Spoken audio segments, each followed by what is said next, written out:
ವೀಣಾಸ್ ಕಿಚನ್ಗೆ ಸ್ವಾಗತ. ನಾನಿವತ್ತು ಈ ಹಸಿ ಮೆಂತೆಯಿಂದ ತಂಬಳಿ ಮಾಡೋದು ಹೇಗೆ ಅಂತ ಹೇಳ್ಕೊಡ್ತೀನಿ. ಇದು ಬೆನ್ನೋವು, ಸೊಂಟ ನೋವು ಮತ್ತು ಡಯಟ್ ಮಾಡೋರಿಗೆಲ್ಲ ತುಂಬ ಒಳ್ಳೆಯದಾಗುತ್ತೆ. ಇದನ್ನು ಹೇಗೆ ಮಾಡೋದು ಅಂತ ಹೇಳ್ಕೊಡ್ತೀನಿ, ನೋಡ್ಕೊಂಬರೋಣ ಬನ್ನಿ. ಈ ಮೆಂತೆನ ಒಂದು 4 ಸ್ಪೂನ್ ತೊಗೊಂಡು ರಾತ್ರಿ ಇಲ್ಲಿಂದ ನೆನೆ ಹಾಕಿದ್ದೀನಿ, ನೀರಲ್ಲಿ ಹಾಕಿ ನೆನೆ ಹಾಕಿದ್ದೀನಿ. ಇದನ್ನು ಮಿಕ್ಸಿ ಮಾಡ್ಕೊಂಡು ಬರೋಣ. ಅದನ್ನು ಮೆಂತೆನ ಮಿಕ್ಸಿ ಜಾರಿಗೆ ಹಾಕ್ಕೊಂಡಿದ್ದೀನಿ. ಇದ್ರ ಜೊತೆಗೆ ಸ್ವಲ್ಪ ಕಲ್ಲುಪ್ಪು ಮತ್ತು ಸ್ವಲ್ಪ ಬೆಲ್ಲ, ಒಂದೆರಡು ಹಸಿಮೆಣಸನ್ನು ಹಾಕ್ಕೊಂಡು ಸ್ವಲ್ಪ ನೀರು ಹಾಕಿ ರುಬ್ಕೊಂಡ್ಬರೋಣ.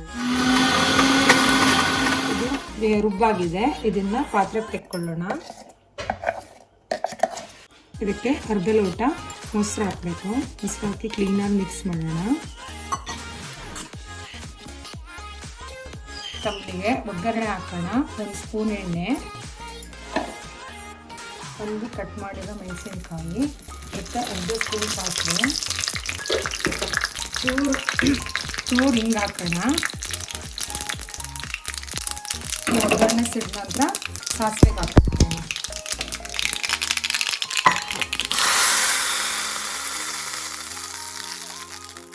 ರುಚಿ ರುಚಿಯಾದಂಥ ಹಸಿ ಮೆಂತೆ ತಂಬಳಿ ರೆಡಿಯಾಗಿದೆ.